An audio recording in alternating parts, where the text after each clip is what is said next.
every 6 months there's a new intake coming in. So we would see the guys, our seniors, they call it. There's very senior, junior thing going on in the airborne. So we would see our seniors come back from the bush, from the border, and from operations. So as young recruits, we'd be on the parade ground there and see these guys coming with their trucks, with their long hair, suntanned, monkeys on their shoulder, faded uniforms. Because right now we were just having the crap kicked out of us with the training in the base and all that, you know. So seeing our seniors coming back from the operational area was always inspiring, because we know that they had been having operations up there, some big operations in Angola, deep going into Angola, and so we found ourselves up there a year later. Second year, fully fledged paratroopers, now trained, fight ready, and off we went to. We arrived in Ondangwa, which was hot. I mean, it was the hottest place I'd ever been in my life.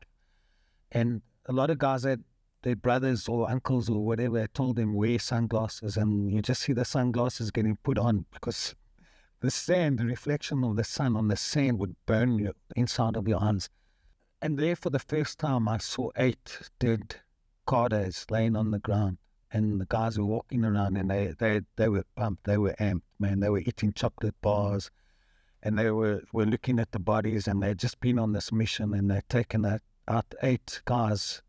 And started with a bang with us. You fly 4 hours up from South Africa to the base, Ondangwa, which is right on the border, Southern Angola border in Namibia right there. And our seniors were there. We had come to relieve them. So we were moving in, they were moving out. They were going back to South Africa to finish up. They were done with their time. And we had been there 1 hour, 45 minutes, 1 hour, you know, packing our bags. We just arrived. They looking at us, you know, what you looking at and all this.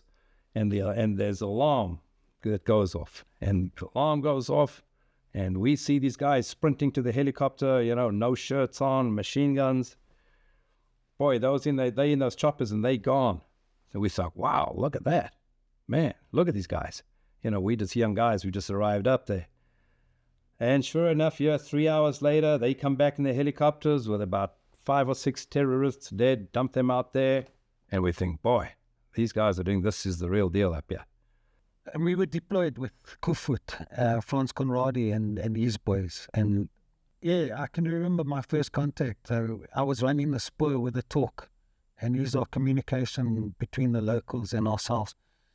And the 2 of us were on the ground running, trekking, and the next thing, this whole bush just came alive. And there were 90 tours in the area, and we had to run straight into them. The bike squad and the horses were also hot on their trail. So we had 3 units after one big unit. And they kept bomb shelling and coming back together. So we'd lose the track, and the next thing we'd hit. And I hit my first contact with Kufut, and it was a mean contact.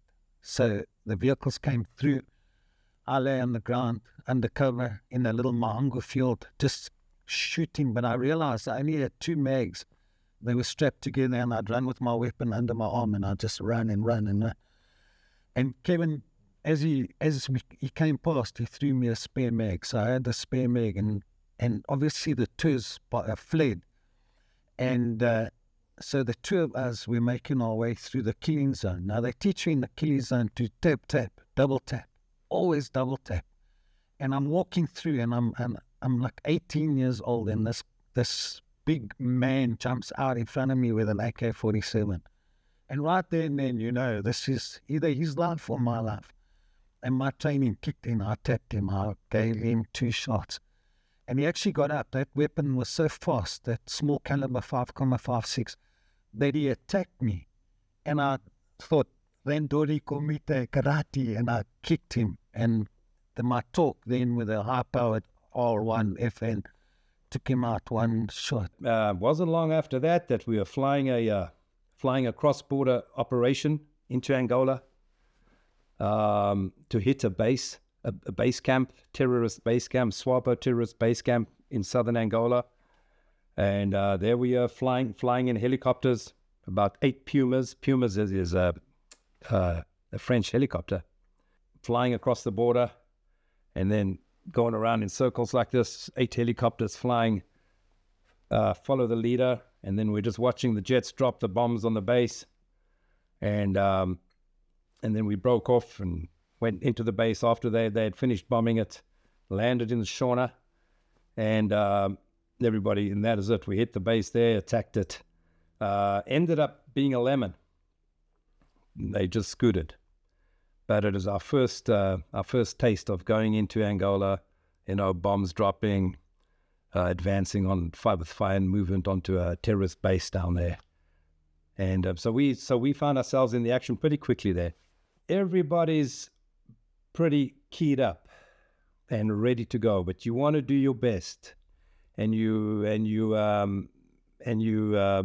say a short prayer that just to make you be the best man that you can be and get your job done and do what you have to do.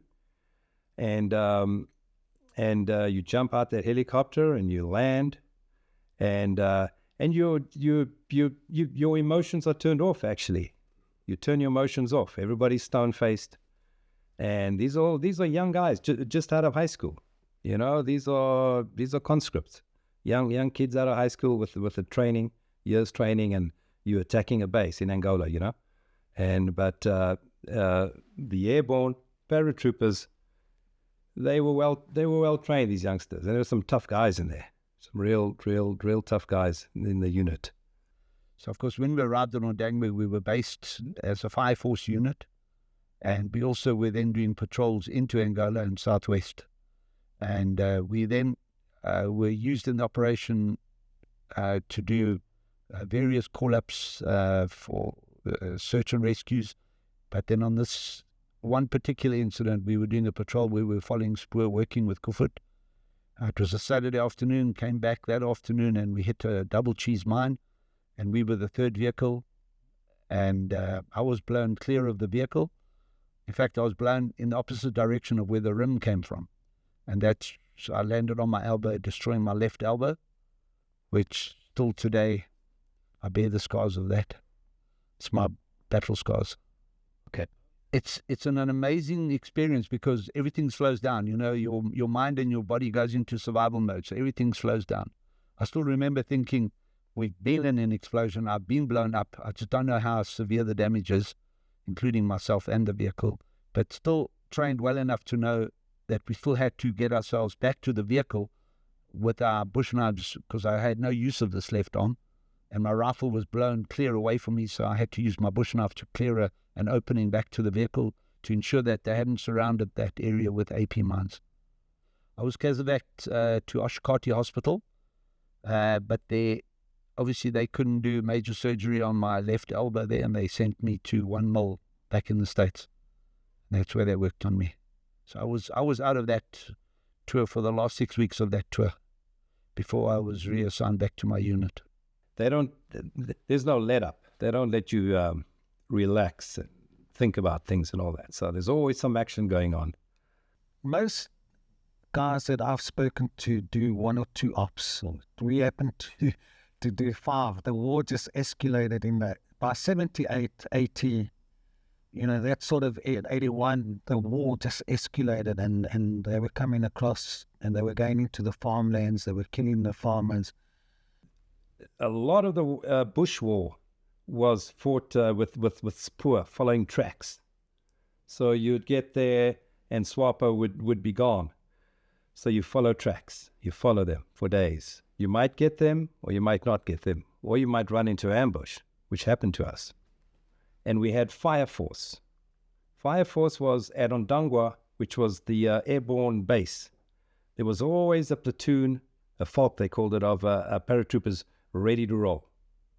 So whenever there was contact made around the area by infantry or whoever it might be, the call came in, and the Fire Force guys would run to the helicopters, jump in the helicopters, and the helicopter would fly straight to them and drop them right in a hot DZ, if you will, and to where the action is. We had gone up. It was Operation Ceiling, which was working in conjunction with Operation Carnation, which was a big push into Southern Angola. So Delta Company, that was our company. We had we did a 4-week patrol into Angola. Platoons, 5 kilometers stretched out from each other, and we did a zigzag seek and destroy into Southern Angola. You know, they say paratroopers are always behind enemy lines, and we were a lot of the times. We were either hunting them or we were in their area looking for them. So it's a very odd feeling when you cross the border into somebody else's country.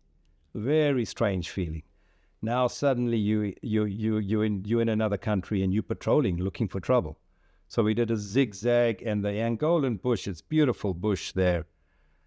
And this one particular man came up to us, a local population guy, and he said to us that there are SWAPO in the area, and they raping and pillaging and plundering, and could we help him?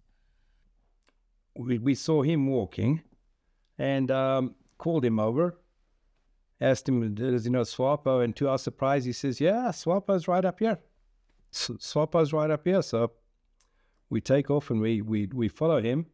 And pretty soon we're seeing spoor and more spoor, and then more spoor, and then vehicle spoor. And then we realized, boy, there's more here than we bargained for. And then we went through a little town, and pretty soon when we came around the side there, we started taking fire, and that is on. So there we had a running firefight with these guys, and they were in the tree line. We were coming across a Shauna, which is a flat. It's a flat clearing. It's a flat clearing, and we were coming Shauna, and they opened fire on us. So we all dived and ducked, and but we gathered ourselves and we did fire and movement forward, shooting buddy.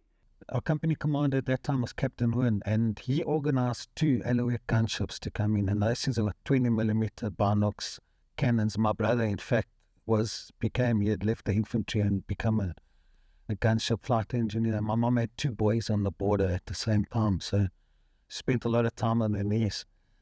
We had 2 gunships that came right over us and had them hemmed up, and that's when we were able to move forward. At the time, I'm right in the contact. The guy next to me, there's 2 Falcon groups of paratroopers in the area with these 2 gunships. And the guy next to me gets a stoppage on his weapon. And he goes, "Try and cover me." And I go, "Okay." And I turn around and I check my weapon, and I've also got a stoppage. And these guys are coming. And the next thing, you just hear these gunships, like that. And that whole car, that whole aircraft bolts up as that weapon fires. As it fires, it bolts up. So we got dayglow on our hats, and so we turn the dayglow so we can show them that it's own forces. And we sorted them out, and it was FAPLA. It wasn't all SWAPO. It is FAPLA, yeah, which was the Angolan army. That caused an incident where we had to get out of the area within hours. We got a message from HQ Sector 10 to tell us that the enemy BTRs were in transit. They were going to take us out, and we need to move. The 3-2 Battalion had all the choppers, so we had no air transport. We had gunships, but those couldn't fly for that long. We had to boogie out of there really quickly because we were low in ammunition, because we had just had that ambush. It was 2 days earlier, and shot out a lot of ammunition. And then on this contact, we shot out a lot of ammunition too. So we were really down on ammo. And this was FAPLA. This was the Angolan army. And apparently there was a base not far away. This is what the helicopter pilots told us. And we had to make our way to Ombalantu base, and we were about maybe 80, 90 clicks in Angola, and we had to run out. And eventually we just said, okay, every man for himself, just make it back. And paratroopers don't run, and for us, but you couldn't fight the BTR with it. We had shot out our weaponry, our RPG bombs. We had 1 bomb left. So we boogied south straight away. We got into single file, and thank goodness the sun was going down when it was about 4 o'clock, 5 o'clock when this action happened. And so we in our dark, but they were throwing mortars at us, and we had to head south. We headed south as fast as we could to regroup and get resupplied. But and then they chased us with a BTR. BTR is a Russian armored vehicle. So there's nothing more bone-chilling than when you're in the deep bush, it's so quiet. When you hear the roar of a diesel engine in the night coming behind you, and you haven't got much ammunition, you've got one magazine left, that's not a good feeling. And we told the South Africans, when we're coming back in, do not shoot us, we're coming back into the base, and we're coming in as fast as we can. And they were expecting us like in 2 or 3 days, and we ran through the night, we made it back. And from that operation, I didn't have much time to think. I got to tell you, we had to walk all the way back to South Africa, across the border. We had to walk. I don't even know how far it was, but we walked for 2 days, possibly more, to get back to the base. As we walk into the base, this was a base that we had where we had been at before we went out. And in our absence, while we were in Angola, the infantry had taken over. So as we walk in there, we've been in the bush for 4 weeks, and one of the guys comes and says, it was the acting sergeant major. He was a staff sergeant, but he was the acting sergeant major of the base. Had killed your cats. So we had 2 cats there that we used to feed, little kittens, and he had killed them. Probably within a half an hour, I had found out where this guy is, and I got stuck into him, and it wasn't good for him. It wasn't good for him at all. I dragged him out of the tent there, and it wasn't good for me either at the end. But I ended up being court-martialed for kicking the crap out of this guy. And when I mean kicking the crap out of the guy, I mean kicking it. So it was not a good thing. So within a half an hour of getting back to the base, I was locked up. Boom. After getting back from the operation from the bush of Angola. And straight away, we had heard that there's another operation. As we walked in, we heard this guy speaking about there's another big operation going to happen real soon into Angola, big one. And we were involved in it. But now, so I was locked up and charged. Yeah, that caused an incident where our next operation was Operation Project.